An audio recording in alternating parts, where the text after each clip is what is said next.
നമസ്കാരം. ലോകത്തെ വീണ്ടും ആശങ്കയിലാഴ്ത്തിക്കൊണ്ട് ചൈനയുടെ ആണവായുധ ശേഖരത്തെക്കുറിച്ചുള്ള ഞെട്ടിക്കുന്ന വിവരങ്ങൾ പെൻറ്റഗൺ പുറത്തുവിട്ടിരിക്കുകയാണ്. ചൈന തങ്ങളുടെ വിവിധ മിസൈൽ കേന്ദ്രങ്ങളിൽ 100-ലധികം ICBMകൾ അഥവാ ഇൻ്റർകോണ്ടിനെൻ്റൽ ബാലിസ്റ്റിക് മിസൈൽസ് വിന്യസിച്ചിരിക്കുന്നു എന്നാണ് പുതിയ റിപ്പോർട്ട്. എന്താണ് ഈ ICBMകൾ? ഭൂഖണ്ഡങ്ങൾ കടന്ന് ആക്രമണം നടത്താൻ ശേഷിയുള്ള 5500 കിലോമീറ്ററിന് മുകളിൽ ദൂരപരിധിയുള്ള അതിമാരകമായ മിസൈലുകളാണിവ. മുമ്പ് അമേരിക്കയെ ലക്ഷ്യമിട്ട് മാത്രം നിർമ്മിക്കപ്പെട്ടിരുന്ന ഈ സംവിധാനങ്ങൾ ഇപ്പോൾ ഇന്ത്യയുടെ അയൽപക്കത്ത് അതിവേഗം വളരുന്നത് ആഗോള സുരക്ഷയെ തന്നെ ബാധിക്കുന്ന ഒന്നാണ്. ചൈനയുടെ ശതകോടികൾ മുടക്കിയുള്ള ഈ മിസൈൽ നിർമ്മാണം വെറുമൊരു പ്രതിരോധ നടപടിയല്ല. വർഷങ്ങളായി മിനിമം ഡിറ്ററൻസ് എന്ന നയം പിന്തുടർന്നിരുന്ന ചൈന ഇപ്പോൾ ആ നയം ഉപേക്ഷിക്കുകയാണ്.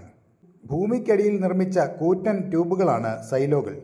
ഇതിനുള്ളിലാണ് മിസൈലുകൾ സൂക്ഷിക്കുന്നത്. ശത്രുരാജ്യങ്ങളുടെ ആക്രമണത്തിൽ നിന്ന് മിസൈലുകളെ സംരക്ഷിക്കാനും ഏതു സമയത്തും വിക്ഷേപിക്കാനും ഇത് സഹായിക്കുന്നുണ്ട്. നിമിഷങ്ങൾക്കുള്ളിൽ ലക്ഷ്യസ്ഥാനത്തെത്തുന്ന ഈ മിസൈലുകൾ തടയുക എന്നത് ലോകത്തെ ഏറ്റവും മികച്ച പ്രതിരോധ സംവിധാനങ്ങൾക്ക് പോലും വെല്ലുവിളിയാണ്. 100-ലധികം മിസൈലുകൾ ഒരേ സമയം പ്രവർത്തനസജ്ജമാക്കുന്നത് യുദ്ധതന്ത്രങ്ങളിൽ വലിയ മാറ്റമുണ്ടാക്കും. ഇന്ത്യയെ സംബന്ധിച്ചിടത്തോളം ഈ വാർത്ത അതീവ ഗൗരവമുള്ളതാണ്. ഇതിന് പ്രധാനമായും 3 കാരണങ്ങളുണ്ട്. തന്ത്രപരമായ മുൻതൂക്കം. അതിർത്തിയിൽ ഇന്ത്യയുമായി സംഘർഷം നിലനിൽക്കുന്ന സാഹചര്യത്തിൽ ഇത്തരം ദീർഘദൂര മിസൈലുകൾ ചൈനയ്ക്ക് മേൽക്കോയ്മ നൽകുന്നുണ്ട്. ഇന്ത്യയുടെ ഏത് നഗരവും ഈ മിസൈലുകളുടെ പരിധിയിലാണ്. ആയുധ മത്സരം.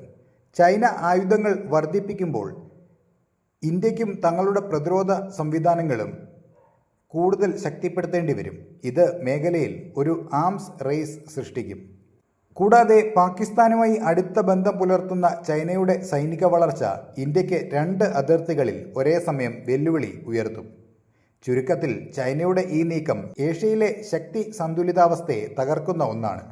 ഇന്ത്യ തങ്ങളുടെ പ്രതിരോധം കൂടുതൽ ശക്തമാക്കുകയും നയതന്ത്രപരമായ നീക്കങ്ങളിലൂടെ ഇതിനെ പ്രതിരോധിക്കുകയും ചെയ്യേണ്ടത് അനിവാര്യമാണ്.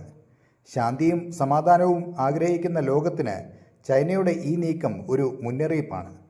നിങ്ങളുടെ അഭിപ്രായം കൂടി കമൻറ്റിൽ രേഖപ്പെടുത്തുക. അപ്പോൾ മറ്റൊരു വാർത്തയുമായി വീണ്ടും കാണാം. നന്ദി.